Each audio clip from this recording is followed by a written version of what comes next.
Hello friends, how are you? This is Priyanka Kushwaha and welcome to our online classes. आज की इस video में हम लोग दो नियमों के बारे में बात करने वाले हैं। ये दो नियम कौन कौन से हैं?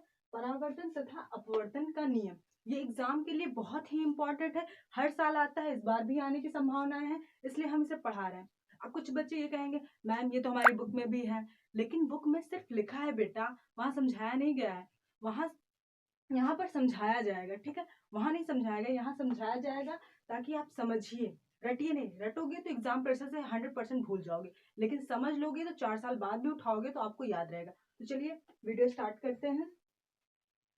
तो परावर्तन का नियम पहले हम लोग पढ़ेंगे, उसके लिए एक फिगर आप समझिए। ये क्या है? ये एक तल है, यह एक चिकना समतल है, ठीक है? ये एक चिकना समतल है, इस पर प्रकाश की किरण आई, ये क्या हो गई? आपतित किरण। फिर ये तल से टकराकर परावर्तित हो गई, ठीक है? इसको क्या कहेंगे? आपतित किरण। इंग्लिश में इसको कहते हैं इंसिडेंट रे। आपतित किरण। ये क्या है? परावर्तित किरण, किरण, ठीक है? ये जहां पे किरण आपतित हुई पृष्ठ के जिस बिंदु पर, ये क्या हुआ? आपतन बिंदु। आपतन बिंदु। ये क्या है? आपतन बिंदु पे हम एक अभिलंब खींच दे रहे हैं, ये क्या है? अभिलंब, ठीक है? अब आपतन कोण क्या होगा? आपतित किरण अभिलंब के साथ जितना डिग्री का कोण बनाएगी वही आपका क्या होगा? आपतन कोण। इसे आई से डिनोट करते हैं, ठीक है? आपतित किरण अभिलंब के साथ जो कोण बनाएगी उसे आपतन कोण कहते हैं। ये आई हो गया। अब परावर्तित किरण जो अभिलंब के साथ कोण बनाएगी उसे परावर्तन कोण कहते हैं, ठीक है? ये आई हो गया, ये आर हो गया। कुछ बच्चे क्या करते हैं कि इसे आपतन कोण बना देते हैं। नहीं, यहां से नहीं बनता आपतन कोण। आपतन कोण अभिलंब से और आपतित किरण के बीच में जो कोण बना है वो आपतन कोण है, और ये परावर्तन कोण है। हमारा पहला नियम क्या है? पहला नियम हमारा ये कहता है कि आपतन कोण तथा परावर्तन कोण का मान सदैव बराबर होता है, ठीक है? पहला नियम क्या है? आपतन कोण तथा परावर्तन कोण का मान सदैव बराबर होता है। सदैव बराबर होता है। अगर ऑब्जेक्टिव क्वेश्चन में पूछ ले कि आपतन कोण का मान 45 डिग्री है तो परावर्तन कोण क्या होगा? परावर्तन कोण भी 45 डिग्री होगा, क्योंकि हमारा नियम ही यही कहता है कि आपतन कोण तथा परावर्तन कोण का मान सदैव बराबर होता है, ठीक है? मैं आपको इसके थ्रू, इस थ्योरी के थ्रू आपको ऑब्जेक्टिव क्वेश्चन में बता रही हूँ कि कैसे आएगा। इसी से ऑब्जेक्टिव क्वेश्चन भी बनेगा, इसी से सब्जेक्टिव भी बनेगा, ठीक है? दूसरा क्या है? दूसरा है आपका नियम कि आपतित किरण, आपतन बिंदु पर खींचा गया अभिलंब, परावर्तित किरण, तीनों एक ही तल में होते हैं, ठीक है? ये आपका दूसरा नियम हो गया। आपतित किरण आपतन बिंदु पर अभिलंब, आपतन बिंदु पर अभिलंब। ये नियम बहुत ही इंपॉर्टेंट है, इसे याद कर लीजिए, ये एग्जाम में 100% आएगा।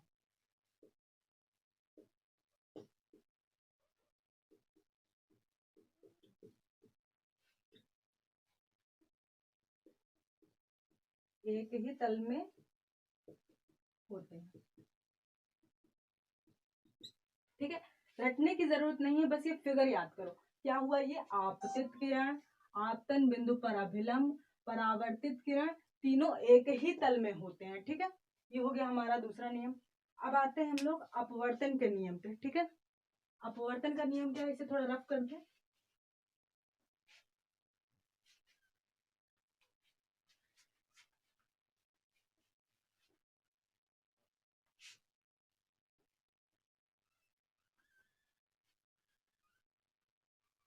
अपवर्तन के नियम के लिए भी हम एक फिगर बनाएंगे, ठीक है? फिगर से समझ के याद करोगे ना तो आपको जल्दी से याद हो जाएगा। रट के याद करोगे तो नहीं याद होगा। रटने का मतलब पता है क्या है? रटने का मतलब चाइना माल, जो कि टिकेगा नहीं, ठीक है? इसलिए रटना नहीं है, याद करना है, समझना है, फिर याद करना है। चलो अब क्या आ गया, अपवर्तन का नियम, ये बताने जा रहे हैं।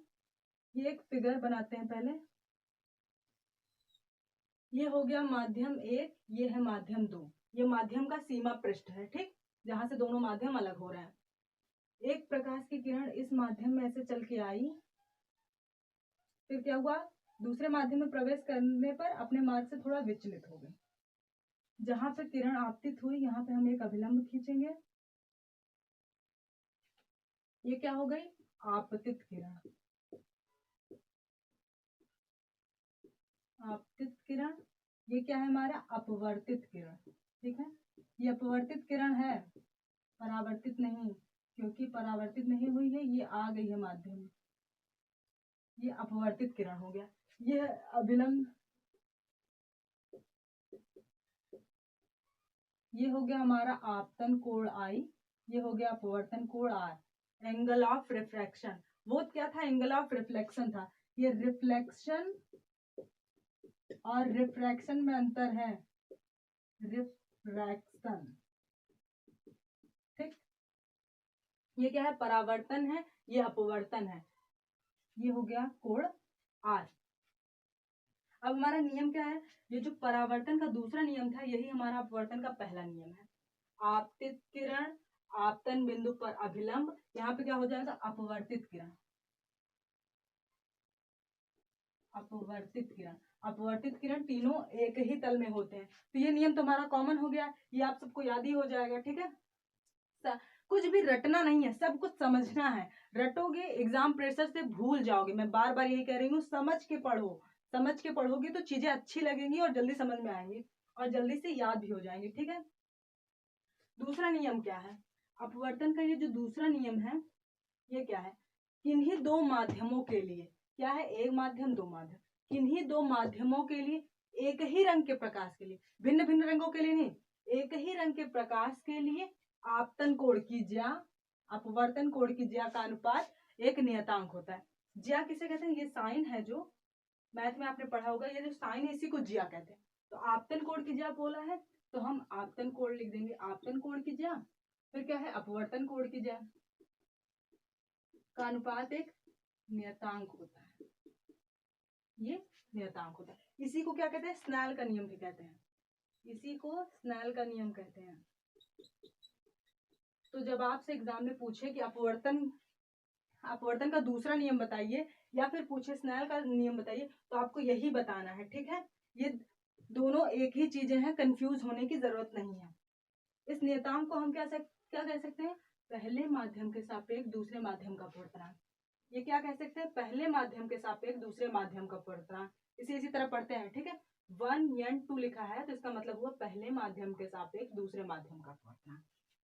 1n2 is equal to sine i upon sine r. ठीक है, अब मान लीजिए ढेर सारे माध्यम दिए गए हैं।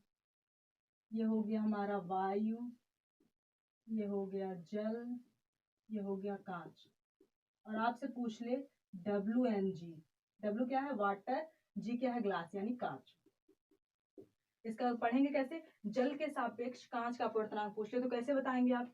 देखिए इसका फॉर्मूला लिखना मैं सिखा रही हूँ। पहले क्या लिखेंगे, वायु है फिर जल है, तो वायु के सापेक्ष जल का अपवर्तनांक इनटू जल के सापेक्ष कांच का अपवर्तनांक इनटू कांच के सापेक्ष वायु का अपवर्तनांक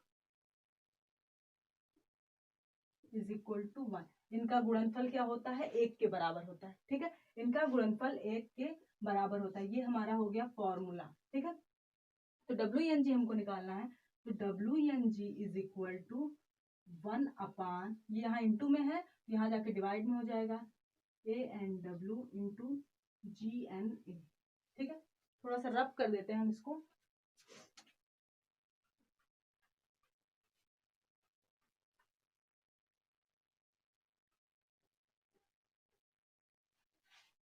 ठीक है, ये क्या हो गया, GNA। तो GNA बराबर आपको पता होगा कि होता है 1 अपान ANG। ठीक है, GNA बराबर होता है 1 अपान ANG। इसी को उलट देते हैं, नहीं पता है तो जान लो कि GNA कांच के सापेक्ष वायु का अपवर्तनांक बराबर 1/, वायु के सापेक्ष कांच का अपवर्तनांक। यहाँ क्या करेंगे, 1/ANW है, ये ऊपर जाएगा तो बन क्या जाएगा, ANG। ये हो गया आपका फॉर्मूला। ठीक है, अगर आप ये फॉर्मूला भूल जाओ तो आपको सिर्फ ये याद रखना है, ये आप आसानी से बना लोगे। कैसे बनाना है, वायु के सापेक्ष जल का अपवर्तनांक इंटू जल के सापेक्ष कांच का अपवर्तनांक, फिर इंटू कांच के सापेक्ष वायु का अपवर्तनांक बराबर 1 हो गया। ठीक है, यही याद रखना है आपको, आप ये फॉर्मूला बना लोगे। तो आइए हम थोड़ा सा क्रांतिक कोण के बारे में चर्चा कर दें। क्रांतिक कोण, क्रांतिक कोण बहुत ही इंपॉर्टेंट टॉपिक है। क्रांतिक कोण तथा पूर्ण आंतरिक परावर्तन, ये भी बहुत ही इंपॉर्टेंट टॉपिक है, इसलिए इस पे चर्चा होनी चाहिए। तो ये क्रांतिक कोण है क्या, क्रांतिक कोण। ठीक है, अब हम क्रांतिक कोण पे चर्चा करने चल रहे हैं। तो एक फिगर यहाँ पे भी समझ लीजिए कि जब प्रकाश की किरण सघन माध्यम से विरल माध्यम में जाए, सघन माध्यम से विरल माध्यम में जा रही हो, तो आपतन कोण का वह मान जिसके लिए अपवर्तन कोण का मान 90 डिग्री हो जाए, जो अपवर्तन कोण का मान 90 डिग्री हो जाए उसे ही क्रांतिक कोण कहते हैं। फिर से समझिए, क्रांतिक कोण क्या है, जब प्रकाश की किरण सघन माध्यम से विरल माध्यम में जा रही हो तो आपतन कोण का वह मान जिसके लिए अपवर्तन कोण का मान 90 डिग्री है उसे ही हम क्रांतिक कोण कहते हैं।